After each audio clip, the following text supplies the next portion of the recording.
After ng napakahabang route mga kaibigan, o diba, and gentlemen, wala tayong GGives cash conversion.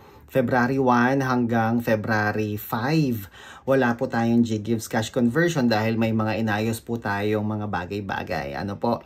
At sa lahat po nung mga kababayan natin na nagpi-PM pa din, nagme-message pa din kasi nagre-request nga sila ng GGives to GCash conversion mga kaibigan. Ayan, beginning today, ayan, after this video, pag napanood nyo na, available na po muli ang ating GGives to GCash conversion. Ayan mga kaibigan ha, kung paano po kayo makakapag-avail ng GGives to GCash conversion, assistance, makakapag-avail ng assistance. Aba, eto po, meron tayong link sa baba sa comment section kung paano po kayo makakapag-avail ng assistance natin mga kaibigan. Again, inuulit po natin ha, para hindi po kayo ma-scam. Kasi ang dami pong na-scam. Halos araw-araw may nagme-message po sa akin na scam ako, DJ, na scam ako, account mo ba to, account mo ba to. Mga kaibigan, lagi ko po sinasabi sa inyo na yung legit na account natin, nandyan po sa baba sa comment section, nakapin po yan. Ano po? Yan po yung m.me/arellanochico. Diyan hindi po kayo magkakaroon ng pagkaligaw o ano tawag doon, yung mawala ba, yung ibang tao yung makachat mo. Kasi once nakinlik mo yung link na nandyan po sa comment section sa baba, yung m.me/arellanochico, hindi ka na maliligaw. Nakakasigurado ka na ang kachat mo ay si DJ Chico Arellano. Ngayon, syempre pag kachat mo na ako, mga kaibigan, para makasigurado ka talaga ng 100% na talagang si DJ Chico nga ang iyong kachat, mag-video call po kayo, okay? Makipag-video call kayo para makita nyo talaga yung pagmumukha ni DJ Chico. Para talagang sure na sure kayo na, si DJ Chico nga yung kachat ko talaga. Kasi tignan nyo guys, ang dami nagme-message sa akin na scam ako. Ayan, hindi ko na sabihin yung pangalan ng mga na-scam na to.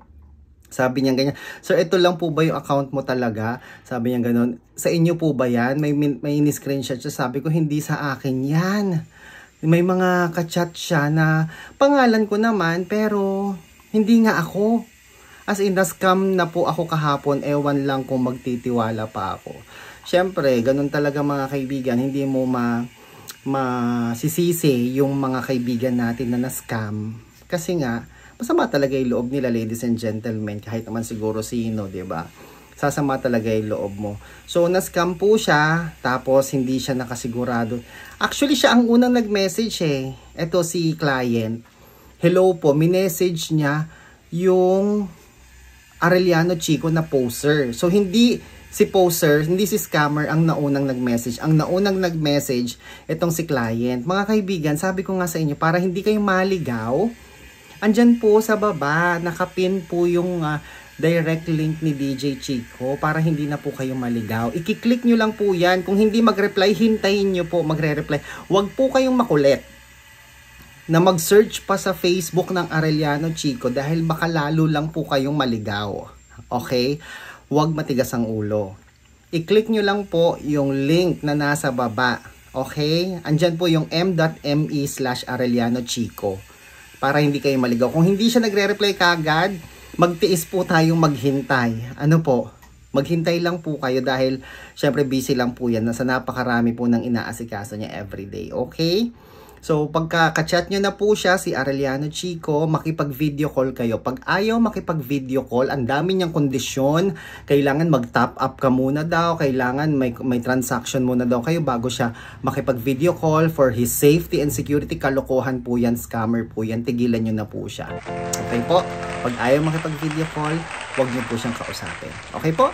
Ako po si Chico. Enjoy the rest of the day and God bless po.